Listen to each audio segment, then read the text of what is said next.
Hi there and welcome to another lesson in this course on CR. In this lesson, we're going to see how to create an HDR image or a high dynamic range image. This kind of image is really useful when we want to create a scene with high contrast, and because of the nature of that scene, we can't resolve what we want to do in one shot. If we take just one photo of a scene with a lot of contrast like this one, we would later want to give it some, give some light to the shadow, and we want to make the lights have less high illumination areas.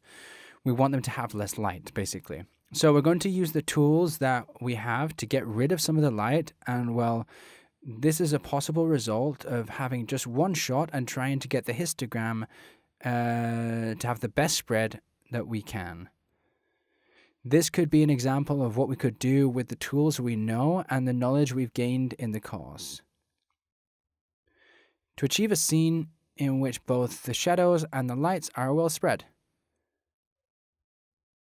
The end result, so that it looks good, will depend on the size of the sensor that we have and the sensibility we've taken the photo with, and the actual dynamic range, the sensor that we have on our camera. Here we can see how in the area of the sky, it doesn't matter how much light we've tried to get rid of, we have areas that are burnt.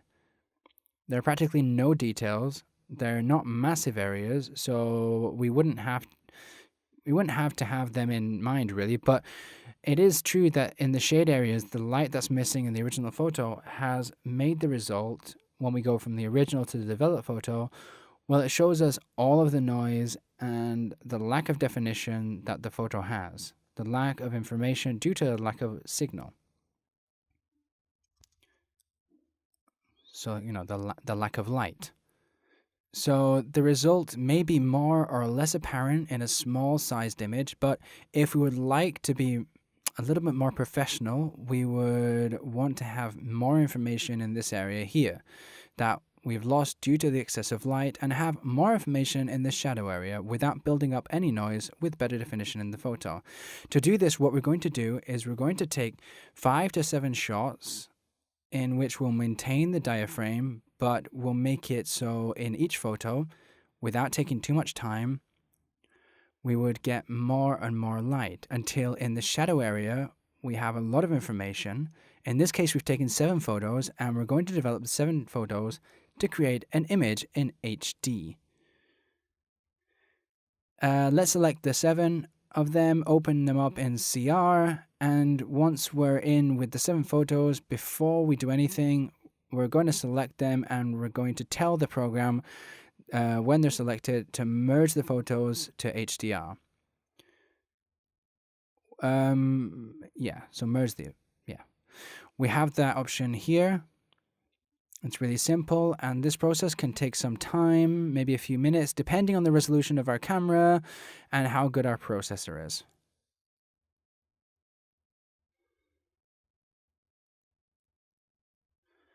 When we've got the necessary calculations to see how the photo is going to look, we have 3 options before we can tell it to merge into one photo. The first option is to align the image. I recommend leaving this one on at all times, because even though we may have taken the photo with a tripod with limited movement, there could always be some small mishaps between one photo and another. We have to think that we're joining 7 photos, so the merge has to be perfect so the edges aren't moved later on. So we're going to leave this one on. The next box is more of a personal option. It lets us come from the image with 0 development. This image that we're going to get and save now in the next step is a raw image. It's a raw image that gets the information from 7 images we've merged. So we would have a lot of information in the shadows and a lot of information in the light areas, so we could develop it. Here, when we mark this box, the program will make a basic development without our preferences.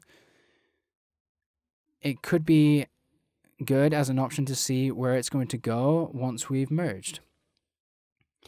The third option is the deghost.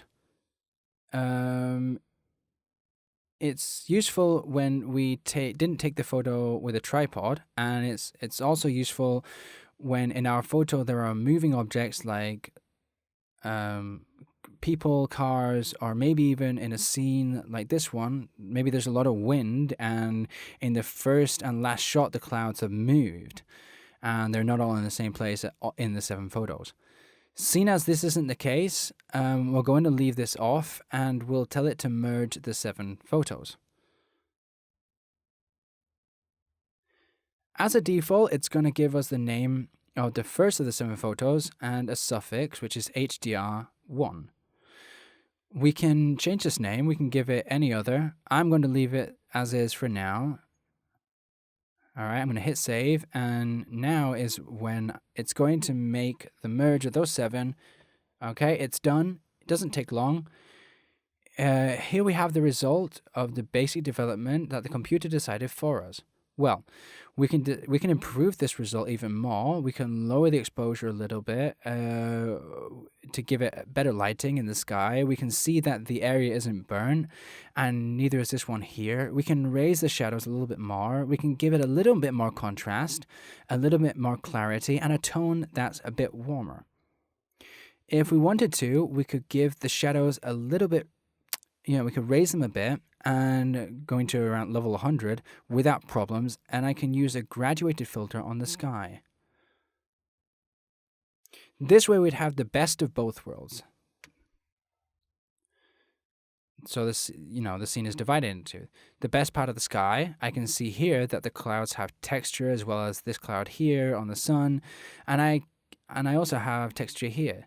To check this and to compare it with the photo we have here, we're going to zoom in at 200%, and we're going to go to the area of the plants, and we can now see how, differently to what we did earlier with just one photo, we can get a value of plus 100 without getting any noise in any of them. That's why we have the best definition in the shadows and the best definition in the lights as well. Here we have the clouds with texture without having burned anything.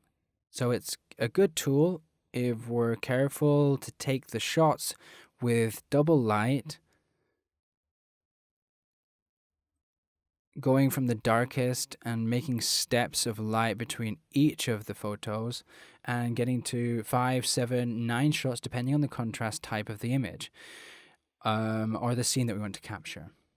This way, we'll come back to this result, we'll hit done, and there we have these 7 photos that are the original ones on one side, and the raw image that'll show up here at the end on the other. It's now our personal decision if we feel we want to keep these 7 original photos from where we got the raw images, the HDR one.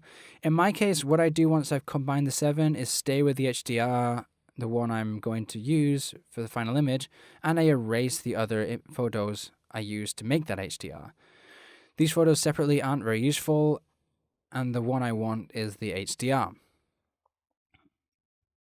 Okay, let's go now and make a similar development, but with some images where we haven't considered neither changing from one photo to another with just one light step.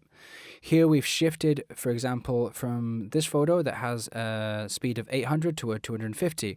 We should have done a step to 400. That's a step from 800.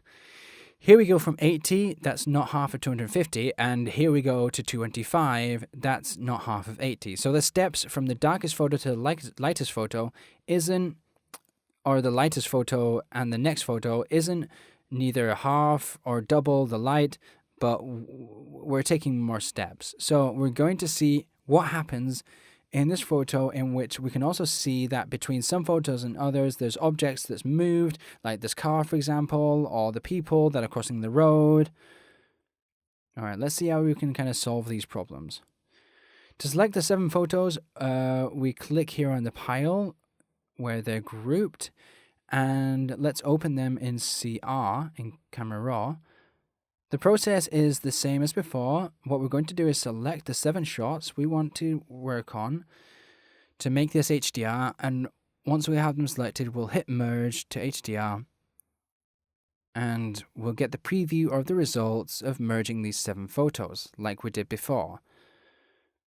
We can, seeing as we did them without a tripod, we absolutely have to tell it to align the 7 photos, and we wouldn't have many problems. And we're going to tell it to apply, this is only if we want to apply the automatic tone color adjustments on the image. We'll tell it to do it.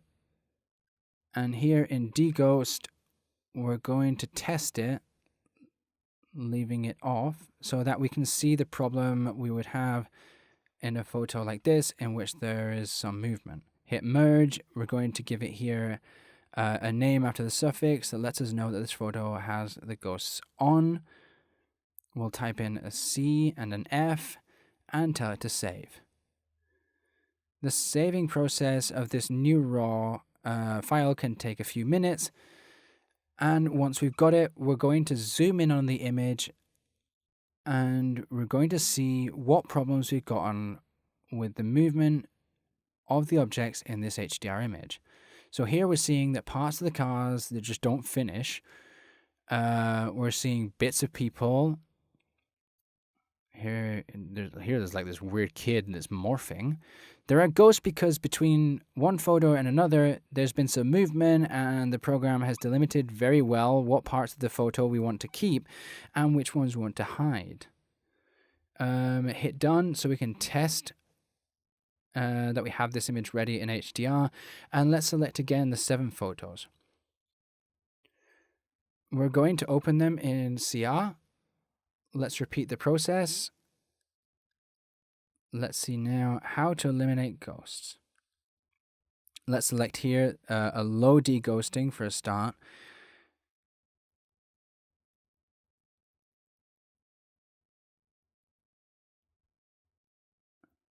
Here, when we tell it to show us the overlay, it's going to show us the areas of the photo where we're going to keep the image static. This doesn't allow us to adjust it in a later version. I hope, more modern versions, we'll be able to see some adjustments where we can see the parts that are the ones we want to not treat. If we tell it here to show us the affected areas, the color can show us the affected areas. Or this option we have here where the color will show us the area that isn't affected. If we hit OK, it's going to show us the area that's affected by the elimination of ghosts in the low setting. Okay, let's tell it to merge. And now it's going to create a new file, and we're going to name it SFVB. We're going to hit save, and it's going to save an HDR that's different from the one before, where we have that combination of deghosting in a low setting. We're going to hit done, and we're going to compare these 2 shots. We're going to open them in Camera Raw, and we're going to see the differences between one and the other. Here we have the first shot, where we have ghosts, and we can see the problem we saw before. And in large, it's quite a bit more obvious. If we see this image comparing it with the other one, we're going to see that, well, we've advanced a little bit. We've made it so from here in this image with ghosts, we've gone to this one where we have less ghosts. Let's look at the part with cars. This would be the photo with the deghosting in medium. Or sorry, in low. And this one, we're going to move it, is the one without deghosting. So we have this one and this one. So obviously the photo activated with deghosting is better. Let's hit done, and let's repeat the process because we can't preview this. If we want to do it properly, we have to go through the entire process, and having the photo open in large, selecting all, merge to HDR, and then this time we're going to give it a medium. Let's wait till it sets up. We're going to move the video on a little. Okay, there you go. It's done. And here we can see the mask that tells us the areas it's going to protect from those changes and those that we're going to be able to act. It would be great if we could act on the area we want to protect so that there's no ghost to eliminate parts of the photo that we don't want. Okay, let's merge. We tell it here that we're we're going to name it SFVM, and we hit save. Oh, this already exists. We must have already saved it. Okay, so we'll just substitute it. Yeah, okay, so, okay. We're going to, okay. We're going to add in a 1. We'll add in a 1, and we'll save. A little bit of name conflict, hehe. And now it's saving. And we're going to see now, we'll hit done. And then we have 3 HDRs, the one with ghosts, the one with a low setting, and the one with a medium setting. So let's open all 3, and we have low without ghosts. Let's put all 3 at 100% so we can see the details of the 3 better. Okay, there we go. Let's select. Let's move into a conflictive area like this one, and let's see. This with a low setting. This is with a medium setting, and we can see the problem of creating this mask here. It doesn't look great because there's a lot of noise coming from one of the 7 photos, probably the one that has the least light. So here we can see a mix. Here it looks great, no noise and no signs. And here, for some reason, in the mask it made to protect the area, it made a lot of noise. And lastly, the area that didn't have any deghosting. Okay. So, of all 3 of the shots, maybe the best is the low setting one. The only thing is, we would have to correct little defects, little problems, and eliminate others. Maybe we try later in Photoshop to fix whatever it is that's showing it wrong in this adjustment, because here in Camera Raw, we can't do that. It's too limited. So we can't really work on the mask. In this case, we can see it, but we can't really work it. So in this case, the low setting is going to be the best one. Once we have the photo, we can develop it. We can start from the auto-develop that CR did for us. We're going to give the shadows a little bit more of a shadow. We're going to give more light. We're going to add in some more light, some more clarity, some more intensity, some more vibrance. We can take away some greens and add in some magenta. Make the tone a little bit warmer because, well, it's cloudy. And the light on a cloudy day is really blue, so we have to take away a lot of blue in these kind of photos. We can put in a medium contrast curve to make this the response better, and make the image similar in light to the image that we would see with our own eyes when we took the picture. Seeing as we couldn't get everything we could see in just one photo, we had to take 7 different photos with different lights and combine them. We would go to the snapshot panel to create a snapshot called Developed HDR. Okay. And this will be the end photo. We haven't been able to solve, in this case, the problem of the movement because there was a lot of movement in these photos and it wasn't done with a tripod. Well, we've added problems that the program couldn't fix. So this would be an extreme case. Normally the minor movements would be easily resolved. If not, we would have to go to a more professional program like Photoshop to solve these problems. All right, so we're going to hit done. And we're done. In the next lessons, we're going to see how to transform images that may have come out unaligned or distorted because we've moved the camera. And our goal is to make those photos a little bit better. So I'll see you guys in the next class. Bye.